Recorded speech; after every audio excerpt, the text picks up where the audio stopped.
ईमानदारी से बता दो भाई, 2014 के बाद बालसमंद का कोई काम हुआ हो तो विकास का, ये बाई इलेक्शन फैसला करेगा। अगर यहाँ से कांग्रेस पार्टी का हमारा उम्मीदवार को जिता के भेजोगे आप जयप्रकाश को, तो हरियाणा में भाजपा की सरकार भी जाएगी, बता रहा हूं, वो भी रहेगा आने वाले समय। जयप्रकाश की आवाज में ताकत है। वो मेरे साथ एमपी भी था, एमएलए भी रहा। जब वो पार्लियामेंट में बोलता था, सारी पार्लियामेंट सुनती थी, देखो ये इंतजार करती थी जयप्रकाश क्या कहेगा। बहुत ताकत से अपने इलाके की बात करता था। मेरे को जरूरत है जयप्रकाश की जैसे साथियों की, उसको विधानसभा में भेज दो। एक बात कह के जा रहा हूं, इस सरकार की चूल में हिला दो। बालसमंद के मेरे बुजुर्गों, नौजवान साथियों, प्यारे बच्चों, आप सबको मालूम है, बातें तो सारी अध्यक्ष जी ने बता दी, क्या हम करेंगे क्या नहीं है, और भी साथी पहले बोले, सबने बता दी। आज हम आए हैं आपसे निवेदन करने के लिए। चुनाव जो है, चुनाव है बाई इलेक्शन आपका, उसके लिए कि 36 बरादरी एक होकर ज्यादा से ज्यादा वोटों से भाई जयप्रकाश को वोट दें। हम अपनी बात कही है, और भी जो उम्मीदवार है वो अपनी बात कहेंगे। भारतीय जनता पार्टी का भी है, और भाई हमारे पुराने साथी नंबरदार जी भी खड़े हैं।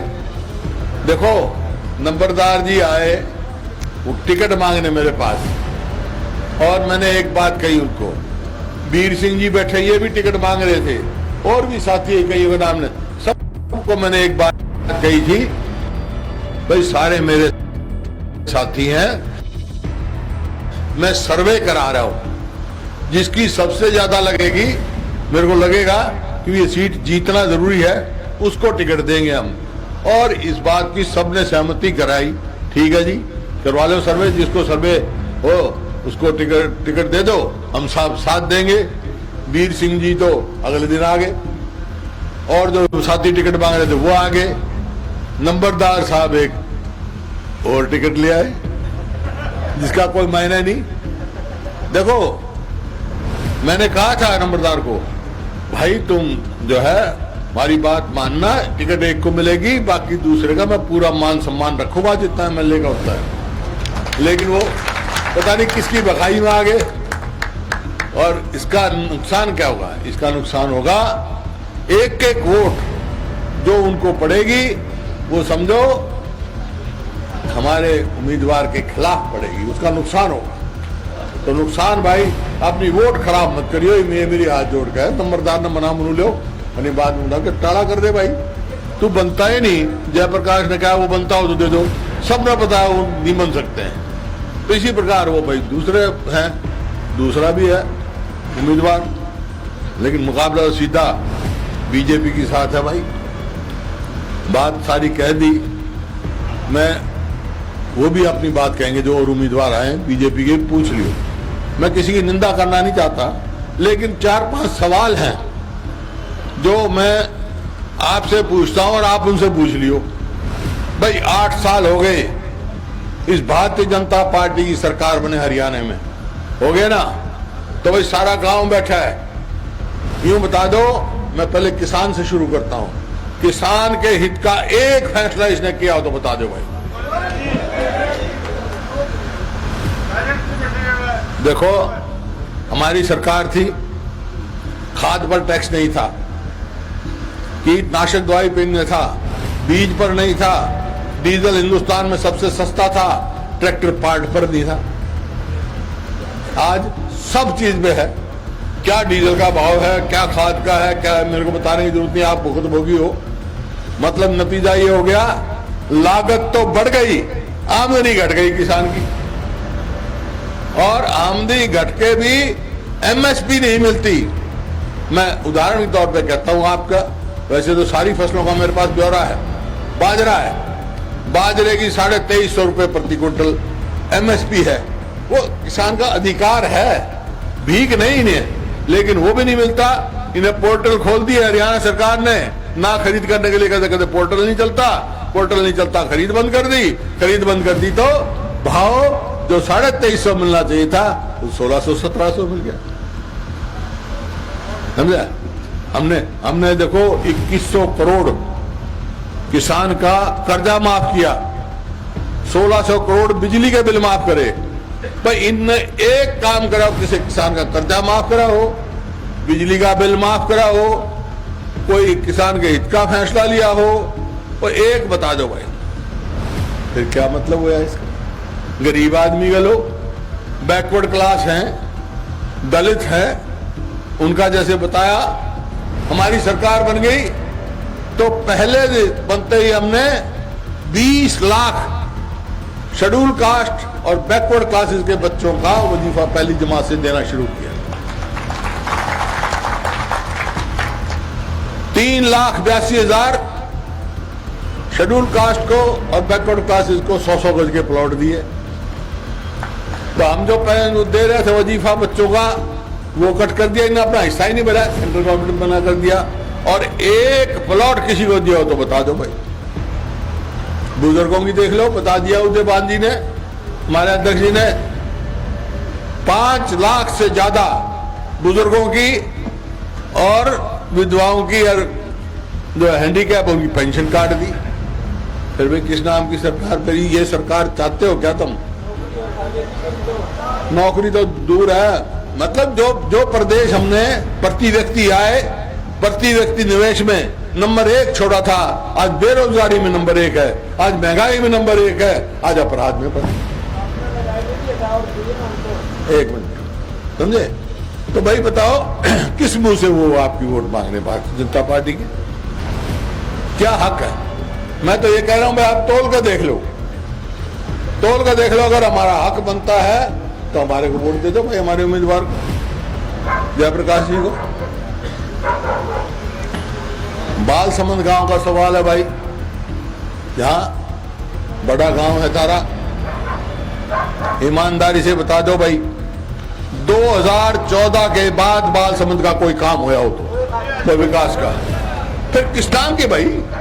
किस नाम के? किस नाम की वोट खराब हो? किस नाम की वोट बाहर जाए?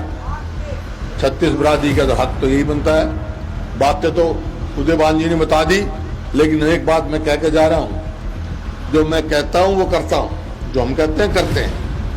मोटी मोटी कह देता हूं क्योंकि वो पूछ सकते हैं आपसे, क्योंकि ये एक बाई इलेक्शन का सवाल नहीं है, ये बाई इलेक्शन फैसला करेगा। अगर यहां से कांग्रेस पार्टी का हमारा उम्मीदवार को जिता के भेजोगे आप जयप्रकाश को, तो हरियाणा में भाजपा की सरकार भी जाएगी, बता रहा हूं, वो मिल जाएगा आने वाले समय में। तो लेकिन वो ये पूछ सकते हैं भाई ठीक है, कांग्रेस की सरकार बन जाएगी तो क्या करोगे? तो भाई सबसे पहला काम हम करेंगे, जो 5 लाख से ज्यादा पेंशन काटी है बुजुर्गों की और विधवाओं की, उनको बहाल करेंगे और ब्याज समेत उनको देंगे, और पेंशन 6,000 करेंगे जैसे बता दिया। गरीब आदमियों के बच्चों का जो वजीफा पहली जमात से मिलना चाहिए था, 20 लाख बच्चों का हमने किया था, आज ने घटा दिया। हमारी सरकार बनेगी तो फिर लागू करेंगे भाई, अब जितना मैंने शुरू करा था उससे डबल करके देंगे हम गरीब आदमी को। 300 यूनिट जो है बिजली फ्री करेंगे, किसान को एमएसपी दिलवाएंगे। और जब पहले भी आप देख लो, पहले भी अगर एमएसपी पे भी अगर मेरे को लगता था कि किसान का खर्चा पूरा नहीं हो रहा, तो बोनस देता था हरियाणा सरकार की तरफ से। इनने किसी को एक बार बोनस दिया हो किसी फसल का तो बता दो। तो फिर ना किसान के, ना मजदूर के, ना बैकवर्ड के, ना दलित के, ना गांव के विकास के, तो भाई क्या क्या सरकार का क्या काम होता भाई? तो कुछ नहीं सरकार। तो भाई सीधी सी बात यह है, इस सरकार से पीछा छुड़ाना है तो एक काम करो, कांग्रेस के उम्मीदवार जयप्रकाश को हासिल कर। देखो उम्मीदवार भी देख लो, पार्टी देख ली, काम देख लिया, हमारा उम्मीदवार देखो। जयप्रकाश की आवाज में ताकत है। वो मेरे साथ एमपी भी था, एमएलए भी रहा। जब वो पार्लियामेंट में बोलता था, सारी पार्लियामेंट सुनती थी, देखो ये इंतजार करती थी जयप्रकाश क्या कहेगा। बहुत ताकत से अपने इलाके की बात करता था। इसी तरह पार्लियामेंट में भी और एमएलए में भी, तो ऐसा नुमाइंदा चाहिए। दूसरी ओर मैं क्या बताऊं, वो एमपी भी रहे, एमएलए भी रहे भाई। रिकॉर्ड उठा के देख लो, कभी एक लाइन बोला हो किसी को, शेर के बारे में किसी से मुझे बता दी। तो ये है भाई समय आया। तो मैं तो यही कहने आया हूँ आपसे भाई, बाल समंद है, बाल समंद गांव जो है, मेरे को ऐसा लगता है जैसे मैं अपने गांव में आ गया हूँ। अब ये कह रहे थे एक काम गिरा रहे थे, ये किया वो किया, तहसील बढ़ाई, बोला नहीं मेरी बात से भाई, तुमने ये बता रहे थे तो आपने आया तो 54 मांगी थी, 54 की 54 मैंने करी कि पक्की गली हो, मॉडल गांव हो। तो भाई मैं तो आज आया हूँ 54 मांगने नहीं आया हूँ थार से, एक मांगने आया हूँ कि एक वोट जयप्रकाश को दो। एक बात कह के जा रहा हूँ मैं, मेरे को जरूरत है जयप्रकाश की जैसे साथियों की, उसको विधानसभा में भेज दो। एक बात कह के जा रहा हूँ, इस सरकार की चूल में हिला दूंगा।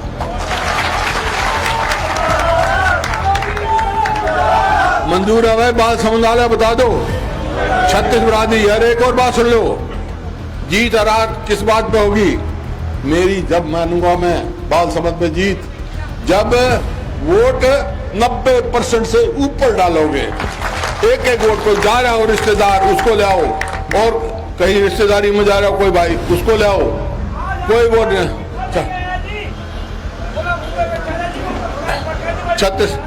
36 बरादरी जो है भाई, वोट डालो और वही आपकी जीत है, बता दूं। 90% वोट यहां डल गई तो तुम चुनाव जीत गए। तो यह है मेरी मांग है भाई, यही कहने आया हूं। और मेरे को बाल समंद पे पूरा भरोसा है, उस भरोसे पे कह रहा हूं खरा उतरेगा। और भाई देखो, मेरी एक गलती तो होगी, आज मैं शाम होगी, रात होगी, लेट हो गया भाई। जयप्रकाश ने जिता कर भेजोगे तो दिन में आऊंगा, तारे पूरे दिन में यहाँ बैठूंगा। बहुत बहुत धन्यवाद। जय मंजूर है, हाथ खड़े करके बता दो। बहुत बहुत धन्यवाद।